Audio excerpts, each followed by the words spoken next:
Hey, this is Lee and Mike, and we are going to be doing another BFK in brief today. Um, Today, we're going to talk about commercial leasing in the post-pandemic world. You know, Mike, I think you'd agree that most commercial leases are going to look mostly the same post-pandemic, but there are certainly going to be provisions that are going to become more important, more the focus of attorneys, given what's happened over the course of the last year. So I thought it'd be helpful to kind of take a look at a few of them. There are going to be many, but a few of them. And I guess we'd start with assignment and subleasing. So what do you expect to see in the aftermath of COVID with respect to those clauses? Right. Yeah, the assignment sublease provision, I mean, that's the classic escape clause, if you will, because you sign a lease for 10 years, maybe 5 years is going to become more the norm. But even if it's only 5 years, you don't have a right to get out if business goes south, right? So you want to have the ability to mitigate your losses because you still have to pay rent, and you want to have the ability to sublease or assign the whole lease. But the more flexible option that comes into play, especially in an office lease, is the ability to do desk sharing or space sharing. This is where you don't have to separately demise the space and come up with new entrances or walls to separate spaces. You just basically invite other businesses, usually small, into your space, and they're licensing the rights to desks or shared conference space. It's meant to be a more flexible option. I think that's going to become a lot more popular now because we have a lot of tenants, especially in Manhattan, who, they have the same space that they had a year ago, and maybe they have 10 to 20% of their staff coming in, and they're coming up with their plans to bring people back. Do we force people to get vaccinated and come back by a certain date? Are we going to make it optional? We're seeing a lot of the you guys come in Monday, Wednesday, Friday. You guys come in Tuesday, Thursday this week. So what do you do with the extra space?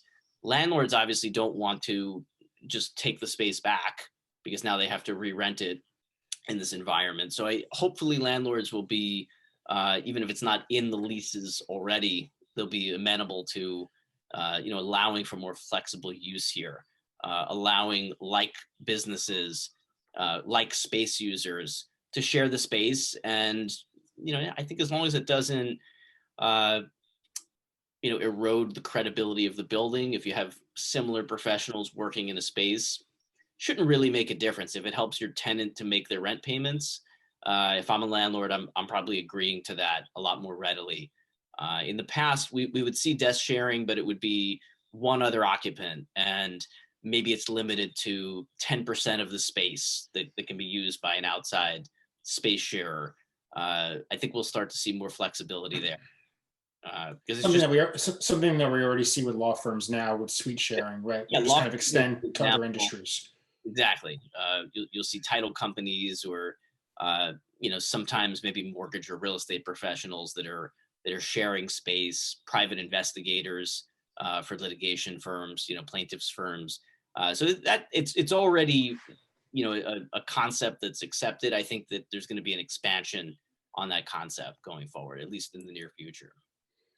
Right. So, I mean, the next clause that I know, we've been heavily negotiating in our new leases is force majeure, which I think was kind of laughed off in the past. Yeah. No longer laughing it off. Nope. What do you expect to kind of see in future leases with respect to that provision?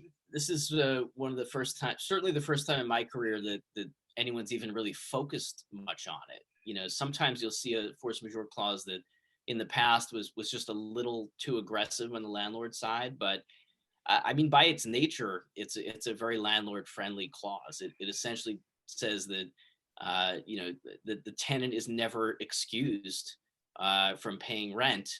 It more or less excuses the landlord from allowing access to the building, providing access to the building if there's something outside of their control. What we're seeing now and what we're pushing for is, you know, as broad an interpretation of outside events that affect a tenant's ability to use the space and tying that directly to them being able to withhold rent for that period. Landlords are really reluctant to agree to this. I think they don't want to uh, establish a trend that's going to be there for good. Because and if you think about it from the landlord's perspective, you don't want to just give an opportunity to a tenant who signed a contract with you to be able to get out of paying rent if circumstances just change. They simply change. But what we saw with the pandemic and the related shutdowns was so different from anything we'd ever seen. The government is actually saying you cannot go in and use your space. That that caused everybody to relook at those provisions. And I've looked at that clause more times in the last year carefully than ever before. When we're seeing landlords agree to it, they're tying it specifically to pandemics, and some of them this specific COVID-19 pandemic. If there's another wave that comes, or another wave of shutdowns, but there's a lot of reluctance to expand it beyond that. The interesting question will be if a variant causes another wave of shutdowns. Is that the COVID-19 pandemic? Is that, for instance, the B.1.1.7 variant? Haven't seen too much of that in leases, and I guess for a tenant, it's better to be more ambiguous. A landlord would want to be very specific with respect to what the COVID-19 pandemic means. Right. Yeah, it's a battle of the words. And as a draftsman, it's impossible to come up with all the scenarios. And this is why leases people complain that an office lease in New York City is already like 100 pages in a lot of cases. But this is why, because if it's not specifically in there, it ends up being more costly when the meaning has to be litigated. So we will, as usual, do the best we can to make it clear and to try to envision all the outcomes. And all the different variants, as you say, that could get thrown in. Well, we're already running long on what's called an in brief, but why don't we just quickly touch on guarantees, Right. Because expect that to be one of the more litigated provisions over the course of the next couple of years, because many of the tenant entities that vacated their spaces did so, and they're not continuing to operate, or they're operating, in a different at a different outlet under a different entity. So what do we expect from guarantee provisions moving forward?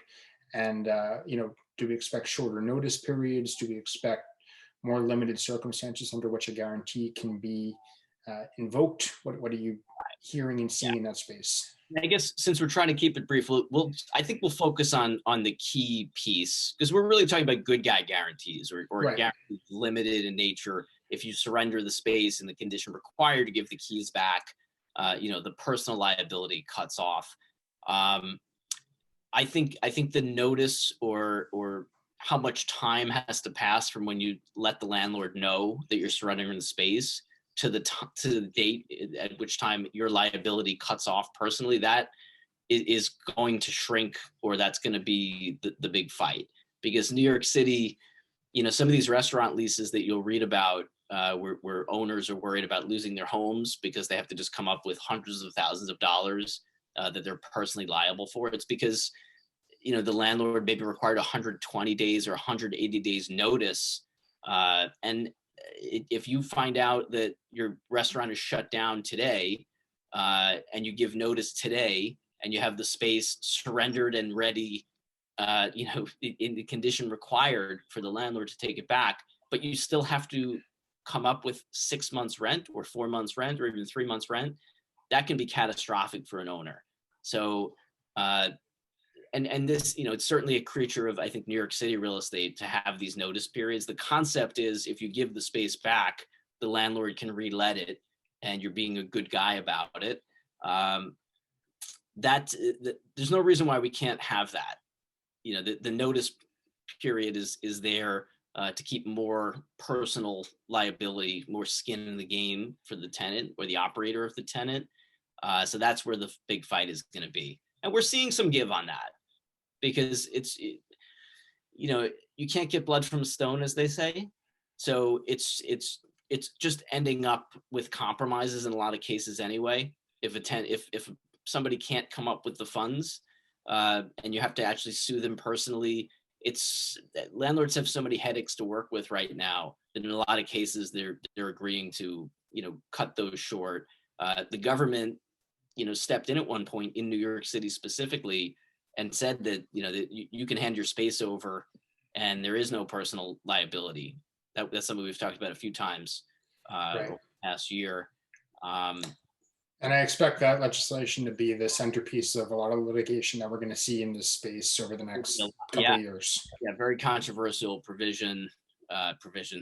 uh, law that was passed, and yeah, we will at the end of I would say like the next 3 or 4 year period, we're going to have a lot of case law that we didn't have before, and so at the very least we'll have some guidance as to what the courts and judges think about these issues. Right now, even a year in, we're still just making educated guesses about how this is going to come out.